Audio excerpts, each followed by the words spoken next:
Good morning and welcome to the District 2 Operations Report for September 2010. Brought to you this morning from the Bendigo Fire Station where a few firemen are going about their duties and testing a bit of equipment. You can see in the background there the Bronto being tested at this time. Just like to run through a few things. Firstly, with preparedness, the Royal Commission final recommendations were studied last month by about 60 people at an evening at Castlemaine, and we'd like to thank the people that made themselves available to assist us with getting some good feedback on those recommendations to the government. So thank you very much for the people that took the time to do that. There's been an announcement of enormous funding injection for CFA, and the details of that will be coming out in the next month or so as to what that means and how that will be working, but some fantastic news for us. And if you're after some facts and figures, they can be found on CFA Connect. The Chief Officer has approved our newly formed groups for District 2, so that's very good news for the boundary alignment changes. The other thing that's happening is the contact book will be out in the next month, and in the contact book is not only all the contacts and lists and all of the people that make up District 2, but also we've put a few appendices like a map of communications channels in the back and a few things like that that'll make it easier to work with your neighbours. So we would encourage you to read your way through that book when it arrives and make yourself familiar with those things. Talking about communications, Category 1 communications is now being used across the district, and there are a few brigades that haven't quite got there with coverage yet, but the majority of them are covered, and that's an excellent thing for us. With there being 3 channels in the district, Channel 206 in the northern part and around Bendigo, Channel 106 in the middle and around Castlemaine, and down around the Gisborne area, Channel 61.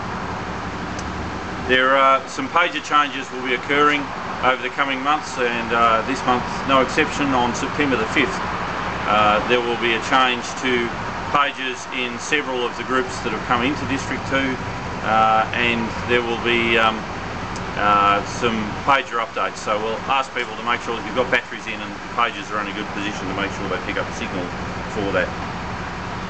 We're starting to think about preparation and pre-season exercising, and the normal suite of exercises will be taking place for Level 3 incident management teams and centres. We'll be doing some exercising in DivComs. Groups are preparing their exercises now, and we would like groups to focus on a couple of things while they're planning their exercises.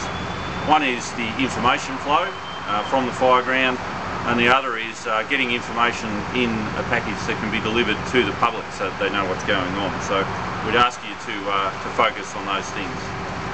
We'll also be planning some extra value revisit to fire sites, and there'll probably be a bus tour or two for crew leaders where we'll go and honestly and openly talk about past firefights and see how they went. We've had an excellent rainfall average over this month, and that's gone excellently for us, and in the coming months we're expecting more rain as well. So the storages are currently sitting for us at between 40 and 60%, and with still rain running into them, and with extra rain coming, we're looking good for the major storages to be full coming into summer. We'd like to remind people that to organise official events such as medal handovers and vehicle handovers takes us a couple of months to get those organised properly. So we'd remind you to give us lots of early warning for that. 2 or 3 months is what we require for the date, and then we can make sure that we get the right people there and get organised. The first meeting of what will be the District Planning Committee for District 2 will be occurring on the 7th of October, and so that'll occur at 7 p.m. in Castlemaine. From a CFA People News point of view, we'd like to congratulate Victoria's new Fire Commissioner, being Craig Lapsley, who's an ex-Bendigo boy, and comes into that position with lots and lots of experience, not only with various fire brigades in Victoria and other states, but also other government departments. So we're really looking forward to Craig taking up that position. The new operations officer for District 2 position has been advertised, and the selection of that will take place very shortly, so that will be good news, particularly for the people in the Macedon Rangers Shire who will have a District 2 person available to them. The new Regional Commander Operations position for Loddon Valley region has been advertised, and so we would expect an announcement on that in the coming weeks also. From a leave point of view, John Cutting is having some leave during September, and Fire Officer Steve Smith will be acting up in the district as an operations officer during that time. So if you get the chance to welcome Steve, please do that and make him feel welcome. And those of you who normally deal with John Cutting will be dealing with Steve during that time. That's all for September. Would urge you to have a look at CFA Connect and make sure you keep up to date with the changes that are occurring, particularly in the funding circle, which has been great news for us. So until next month, it's bye from District 2.